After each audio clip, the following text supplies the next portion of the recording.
नमस्कार मित्रांनो, SMK crime story trailer YouTube चॅनलवर मी देवानंद तुमचं स्वागत करतो.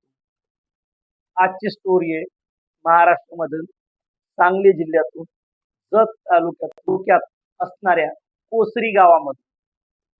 कोसरी गावामध्ये शंकर तोरे नावाचा एक इसम राहत होता म्हणण्याचे कारण की तो आता यमसदनी गेला आहे. तो सहकारी सेवा संस्थामध्ये उपाध्यक्ष या पदावर होता. त्याने खरेदी विक्री संघामध्ये संचालक म्हणून पण काम पाहिले होते. शंकर तोरे या माणसाने.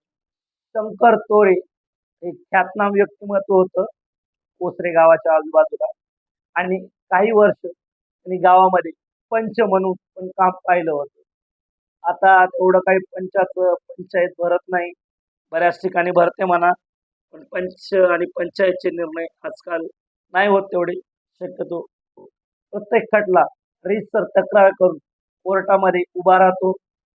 न्याय देवता त्यांचं काम प्रामाणिकपणे करत असते. पण बऱ्याच ठिकाणी अजून पंचायत भरते, 5 पंच जमा होते. चुकीचं कोण बरोबर कोण याचा न्यायनिवाडा केला जातो. अशा अशा प्रकारे पंच म्हणून शंकर तोरे यांनी पण काम पाहिलं होतं. समाजकारण व समाजसेवा करता करता त्यांनी चांगलं काम पाहिलं होतं. अशातच शंकर तरोटेची ओळख अण्णा नरुटे या माणसात झाली. समाजसेवा करत असताना शंकर यांनी अण्णा नरुटेला भरपूर मदत केली. वेळेप्रसंगी त्यांच्या अडीअडचणीला तो धावून जात होता. मदत करताना येता जाता त्यांचे सखोल संबंध निर्माण झाले अण्णा नरुटेचे आणि शंकर तोरे यांचे. त्यांच्या दोघांमध्ये वातावरण घरच्यासारखं निर्माण झालेलं होतं. नरोटे यांनी पण शंकर त्यांना मदत केली म्हणून त्यांच्यावर पण शंकरच्या उपकाराचं ओझं झालेलं होतं. याच मध्ये त्यांचं अण्णाच्या घरी येणं जाणं चालू होतं. हेच येणं जाणं चालू असताना शंकरची आणि अण्णा नरुटे यांची बायको नंदाबाई नरुटे यांची ओळख झाली. ओळखीचं रूपांतर प्रेम प्रसंगात झालं.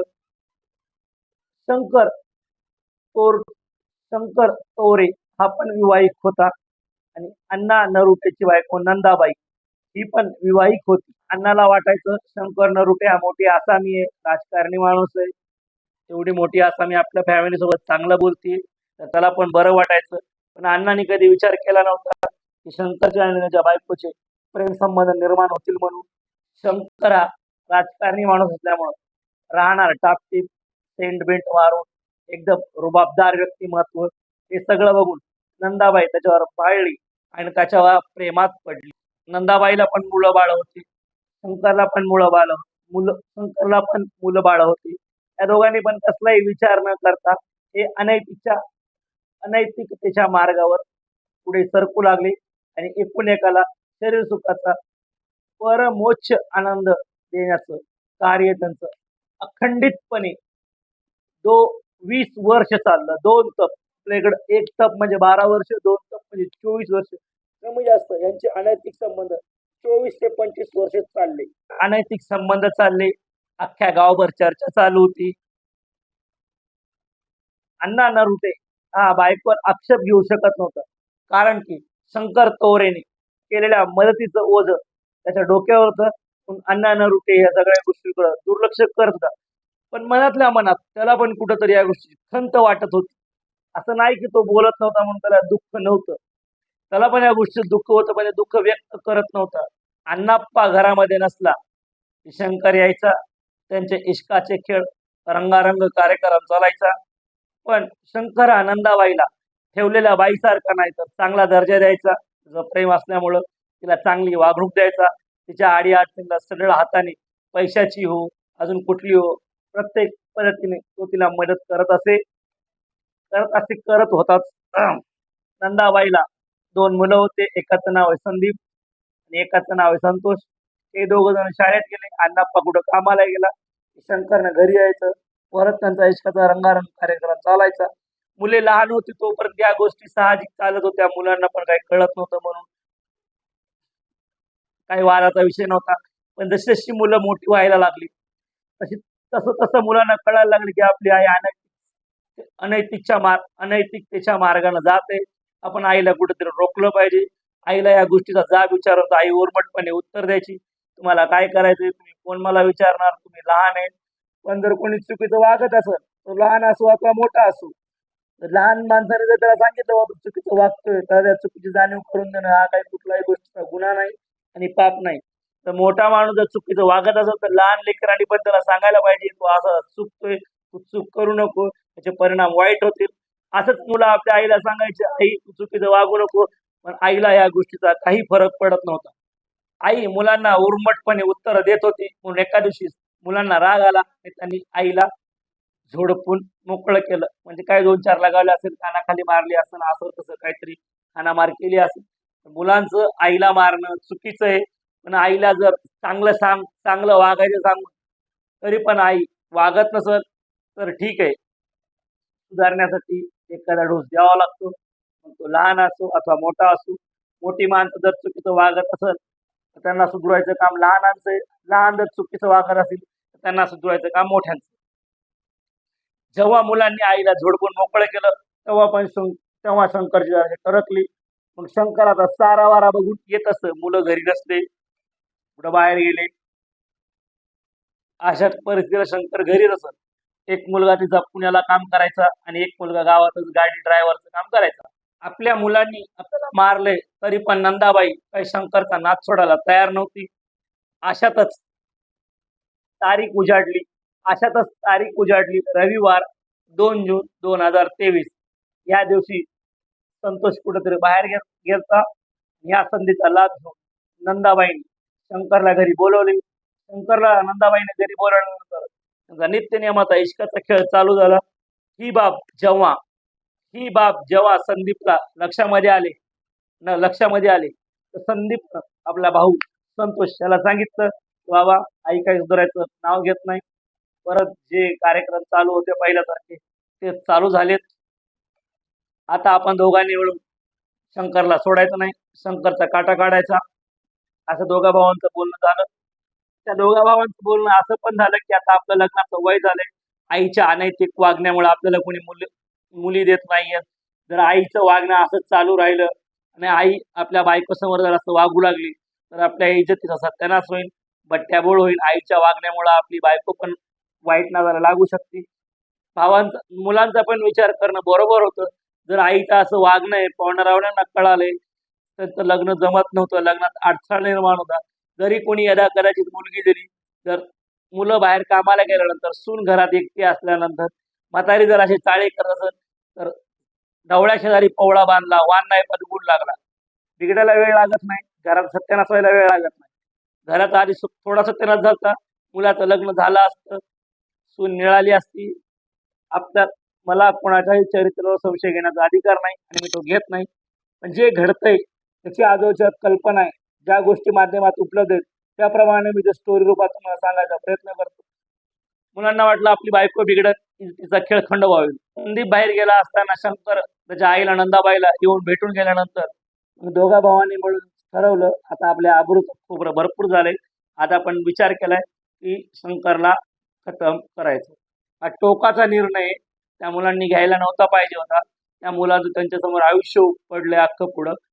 पण रागाच्या भरात चुकीचा निर्णय मुलांनी घेतला आणि आयुष्याची बर्बादी करून घेतली. शंकरला तर मारलंच त्यांनी, पण ते दोघं जण जेलमध्ये गेले.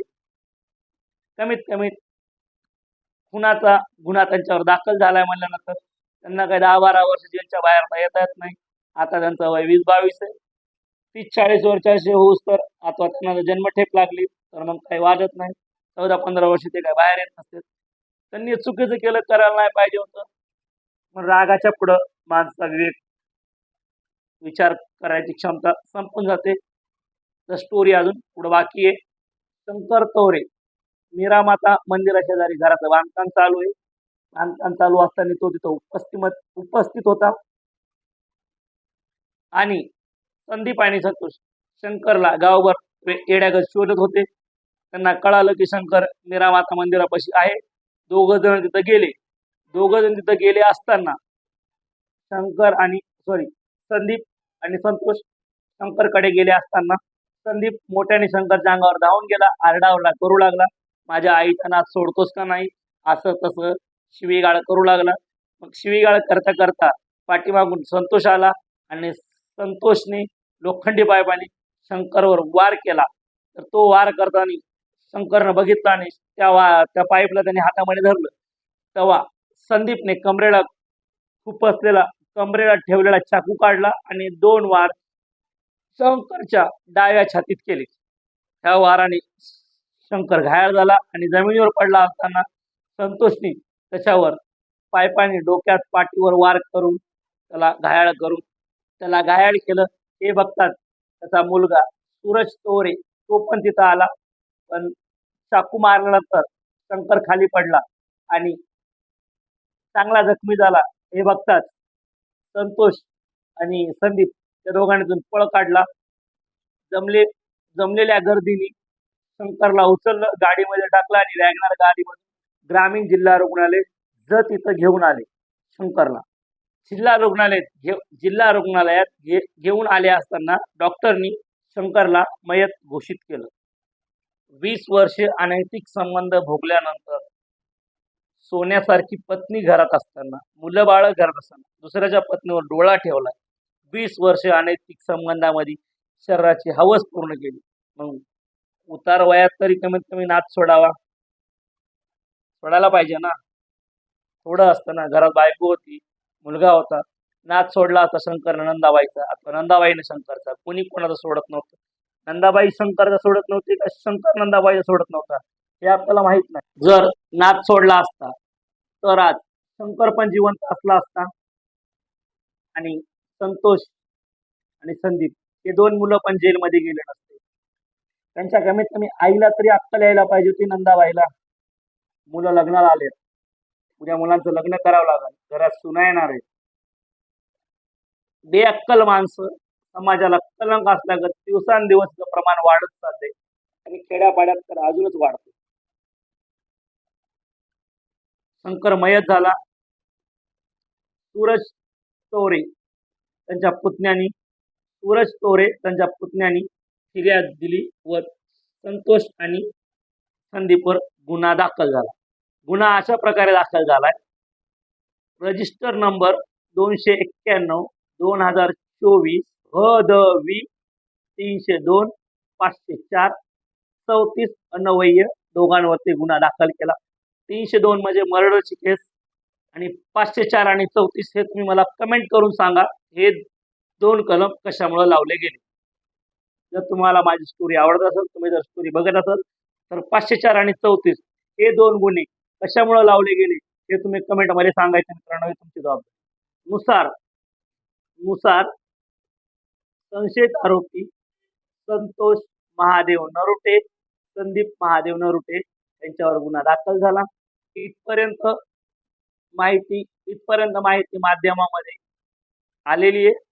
जेव्हा मी स्टोरी बनवतोय तोपर्यंत माझ्याकडे इथपर्यंत ही माहिती होती. त्यांना अटक झाली आहे नाही झाली अजून मला याची काही कल्पना नाहीये. जशी माझ्यापर्यंत ही माहिती पोहोचत मी तुम्हाला जरूर कळवण. तुम्ही त्या एरियात असाल तर तुम्हाला जे काय माहिती आहे ती कमेंट करा.